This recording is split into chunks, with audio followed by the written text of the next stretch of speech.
എല്ലാവർക്കും സ്വാഗതം.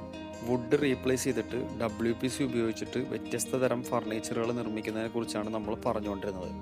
ഇതിനെക്കുറിച്ചുള്ള കൂടുതൽ ഡീറ്റെയിൽസ് അറിയാൻ വേണ്ടിയിട്ട് നമ്മുടെ ചാനൽ സബ്സ്ക്രൈബ് ചെയ്ത് ഹോം പേജിൽ പോയാൽ നിങ്ങൾക്ക് ഒരുപാട് വീഡിയോസ് ഓൾറെഡി അതിൽ പോസ്റ്റ് ചെയ്തിട്ടുണ്ട്, അത് കാണാൻ പറ്റും.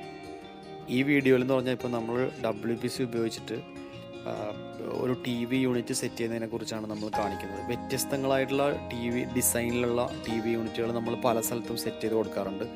ഓരോരുത്തർ അവരവരുടെ ചോയ്സിനും അവരവരുടെ ആവശ്യത്തിനനുസരിച്ചുള്ള ഡിസൈനുകൾ എടുക്കാറുണ്ട്.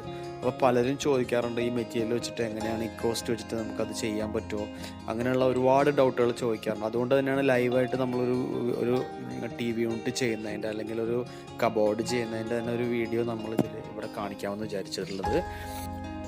ഇത്തരം ആവശ്യങ്ങൾക്കൊക്കെ വേണ്ടിയിട്ട് നമ്മൾ ഇക്കോസ്റ്റിൻ്റെ വൈറ്റ് ബോർഡ് HD എന്ന് പറയുന്ന ഹൈ ഡെൻസിറ്റി എന്നാണ് അത് പറയുന്നതെങ്കിലും HD എന്ന് പറയുന്ന ഗ്രേഡിൻ്റെ ആവശ്യമേ ഉള്ളൂ.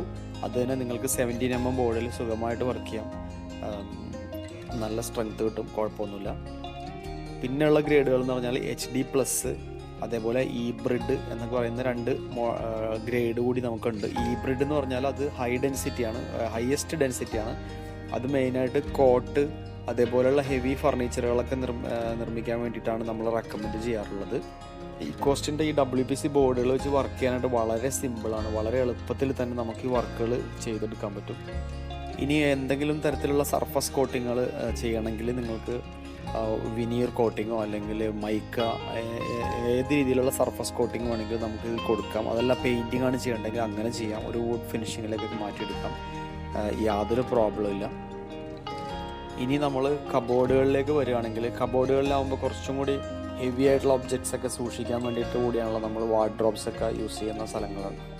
അപ്പോൾ അവിടെ വരുമ്പോൾ നമുക്ക് നമ്മുടെ ഡിസൈൻ അനുസരിച്ചിട്ട്, അതായത് ഒരു 2 ഫീറ്റിൻ്റെ മുകളിൽ നമ്മളുടെ കബോർഡിൻ്റെ ലെങ്ത്ത് വരുമ്പോൾ അവിടെ ഒരു സപ്പോർട്ട് കൊടുക്കുക എന്നുള്ളതാണ് ഒരു കമ്പനി റെക്കമെൻഡ് ചെയ്യുന്ന ഒരു സ്റ്റാൻഡേർഡ് ഡിസൈൻ.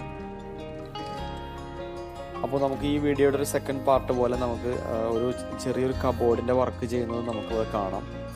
പിന്നെ വേറൊരു കാര്യം വെച്ചാൽ ഇക്കോസ്റ്റ് WPC എന്ന് പറയുമ്പോൾ ആളുകൾ എപ്പോഴും ചോദിക്കുന്നുണ്ട്, നമ്മൾ വൈറ്റ് ബോർഡായാലും ബീജ് കളറിൽ, അതായത് ലൈറ്റ് വുഡിൻ്റെ കളറിലുള്ള ബോർഡായാലും കമ്പനി അതിന് WPC എന്ന് തന്നെയാണ് പറയുന്നത്. കാരണം എന്താണെന്ന് വെച്ചാൽ ഇക്കോസ്റ്റിൻ്റെ ബോർഡുകൾ വൈറ്റ് ആയാലും അത് വുഡിൻ്റെ കളറുള്ള ബോർഡായാലും അതിൻ്റെ അകത്ത് വുഡ് കണ്ടൻറ്റ് ഉണ്ട്.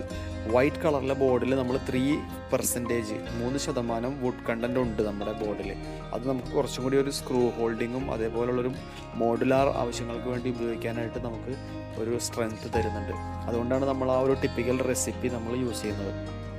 ബീജ് കളറായിട്ടുള്ള ബോർഡിൽ 15% വുഡ് പൗഡർ ഓൾറെഡി ഉണ്ട്. പിന്നെ ഇത്തരം ഷെൽഫുകളൊക്കെ ചെയ്യുമ്പോൾ നമ്മൾ ക്വാളിറ്റി ആയിട്ടുള്ള സ്ക്രൂസ് ഉപയോഗിക്കുക, അതേപോലെ തന്നെ ക്വാളിറ്റി ആയിട്ടുള്ള ടെലിസ്കോപ്പിക് ചാനൽസ് ഉപയോഗിക്കുക. ടെലിസ്കോപ്പിക് ചാനൽ എന്ന് പറഞ്ഞാൽ ഞാൻ ഉദ്ദേശിച്ചത്, നിങ്ങൾക്കറിയാം ഈ ഡ്രോവറുകൾ ഫ്രണ്ട് ആൻഡ് ബാക്ക് മൂവ് ചെയ്യാൻ വേണ്ടിയിട്ടുള്ള ആ ഒരു റെയിൽ പോലത്തെ ട്രാക്കാണ്. അതെല്ലാം ക്വാളിറ്റി ആയിട്ടുള്ള സാധനങ്ങൾ ഉപയോഗിച്ചാൽ ആണ് നമുക്ക് നമ്മുടെ പ്രോഡക്റ്റ് ലോങ് ലാസ്റ്റ് ചെയ്യും. കാരണം എന്താണെന്ന് വെച്ചാൽ നമ്മുടെ ബോർഡ് ഒരിക്കലും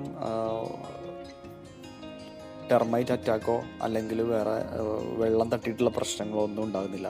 പക്ഷേ നമ്മൾ ഉപയോഗിക്കുന്ന മെറ്റാലിക് കമ്പോണൻസ് ഉണ്ടല്ലോ, അതായത് സ്ക്രൂസ് അതേപോലെ ടെലിസ്കോപ്പിക് ചാനൽസ്, ഇതൊക്കെ തുരുമ്പ് പിടിച്ചിട്ട് അതിൻ്റെ ഒരു റെസ്റ്റിങ് നമ്മളുടെ WPCയിലേക്ക് സ്പ്രെഡ് ആവാതിരിക്കാൻ വേണ്ടിയിട്ട് നമ്മൾ പ്രത്യേകം ശ്രദ്ധിക്കണം.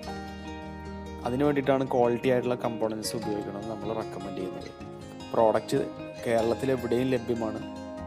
നിങ്ങൾക്ക് കൂടുതൽ വിവരങ്ങൾക്ക് വേണ്ടിയിട്ട് ARS Associatesൻ്റെ ഡയറക്റ്റ് നമ്പറിൽ നിങ്ങൾക്ക് കോൺടാക്റ്റ് ചെയ്യാം.